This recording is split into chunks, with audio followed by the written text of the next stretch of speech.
Hello दोस्तों। Exploring education आपका स्वागत करता है डेली हिंदू न्यूज़पेपर की करंट अफेयर्स की इस सीरीज में। आज हम बात करेंगे 16 मार्च के हिंदू न्यूज़पेपर से आपके लिए क्या क्या इंपॉर्टेंट क्वेश्चन बन सकते हैं। तो पहला क्वेश्चन कह रहा है कि किस शहर में एक नया प्रोग्राम शुरू किया गया है जिसको शॉर्ट में जेजे प्रोग्राम कहा गया है, और इसकी फुल फॉर्म है जहां झुग्गी वहीं मकान।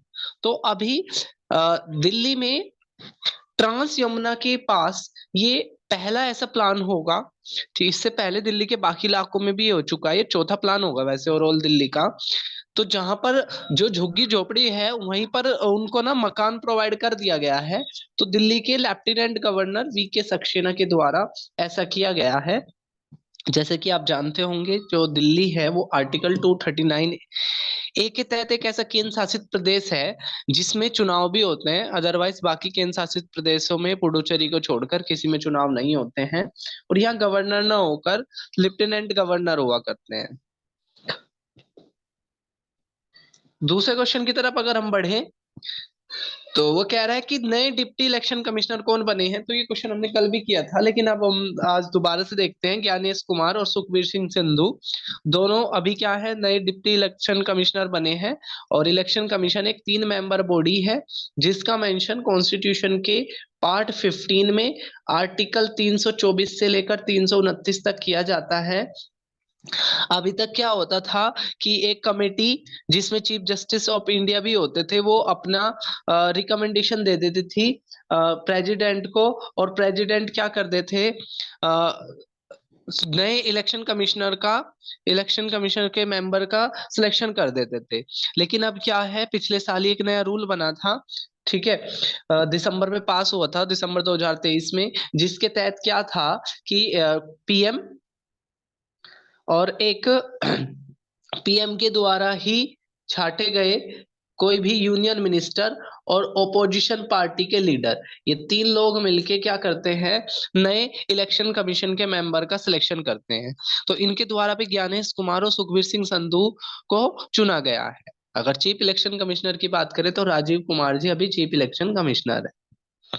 नेक्स्ट क्वेश्चन की तरफ बढ़ते हैं। नेक्स्ट क्वेश्चन कह रहा है चमेली देवी जैन अवार्ड है जो आपका मीडिया से जुड़ा हुआ अवार्ड है। तो द टाइम्स ऑफ इंडिया के ग्रीस कुथर और रितिका चोपड़ा, इन दोनों को क्या मिला है, ये चमेली देवी जैन अवार्ड मिला है 2024 का। ठीक है, ग्रीष्मा कोठर और रितिका चोपड़ा। नेक्स्ट अगर हम क्वेश्चन की तरफ बढ़े तो नेक्स्ट क्वेश्चन कह रहा है कि अब की बार जो हिंदू न्यूज़पेपर है उसने वैन इफ्रा जो डिजिटल एशिया का एक मीडिया का अवार्ड था, ठीक है, उसमें कितने अवार्ड जीत लिए हैं इसने। तो इसने जीत लिए हैं 6 अवार्ड।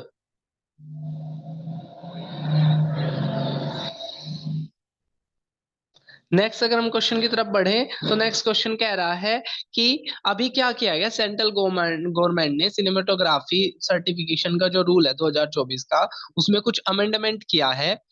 और अमेंडमेंट क्या है, तो पहले तो क्या होता था कि एक जो मूवी को जो सर्टिफिकेशन मिलता था वो सिर्फ एज के हिसाब से मिलता था, लेकिन अब एज के अंदर भी सब कैटेगराइजेशन कर दिया है। तो वो कह रहा है इसमें से कौन सी कैटेगरी नहीं है।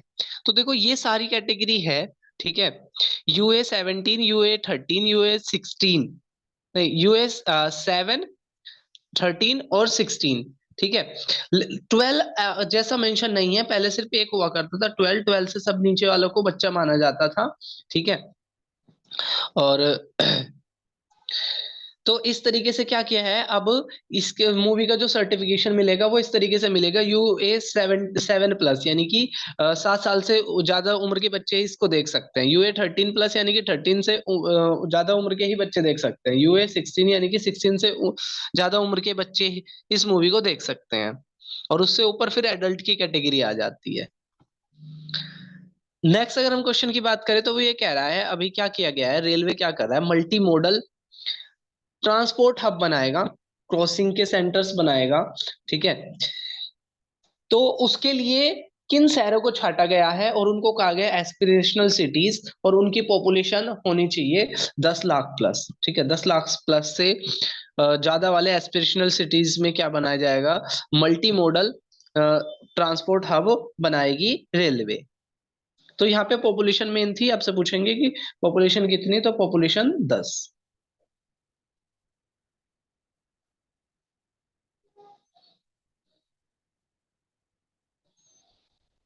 नेक्स्ट अगर हम क्वेश्चन की बात करें तो अभी क्या किया है आर्मी ने अपना अच्छा अपाचे अटैक हेलीकॉप्टर को, ठीक है, कि अपनी पहली यूनिट को रखा हुआ है, और क्वेश्चन ये है कि कहाँ पर। तो आर्मी ने इम्प्लीमेंट किया है इसको जोधपुर में। ठीक है, जोधपुर में इसको इम्प्लीमेंट किया है।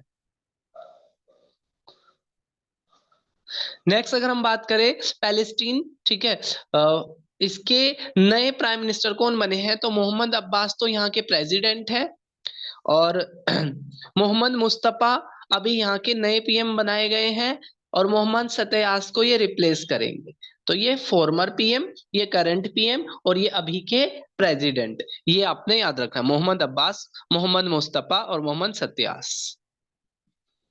नेक्स्ट अगर हम क्वेश्चन की तरफ बढ़े, क्वेश्चन नंबर 9, आईसीसी ने क्या किया है, स्टॉप द क्लॉक रूल बनाया है, जिसके तहत क्या होगा, इसको परमानेंट कर दिया है। ओडी और T20 मैचों के अंदर 1 मिनट के अंदर, यानी कि 60 सेकंड के अंदर नया ओवर शुरू हो जाना चाहिए। अगर इससे ज्यादा टाइम लगता है तो उन पे क्या लग जाएगी, पेनल्टी लग जाएगी। पहले क्या हुआ करता था, ठीक है, पहले ओवरऑल टाइम था। ओवरऑल टाइम यानी कि जब पूरा एक इनिंग खत्म हो गई उसके बाद चेक किया जाता था कि टाइम ओवर हो रहा है या क्या हो रहा है। अब क्या कर दिया है, हर ओवर की ना एक लिमिट रख दी है, एक ओवर खत्म होने के से लेकर अगले 60 सेकंड यानी कि 1 मिनट के अंदर तक नया ओवर शुरू हो जाना चाहिए। अगर ऐसा नहीं होता तो इसमें फाइन लगेगा।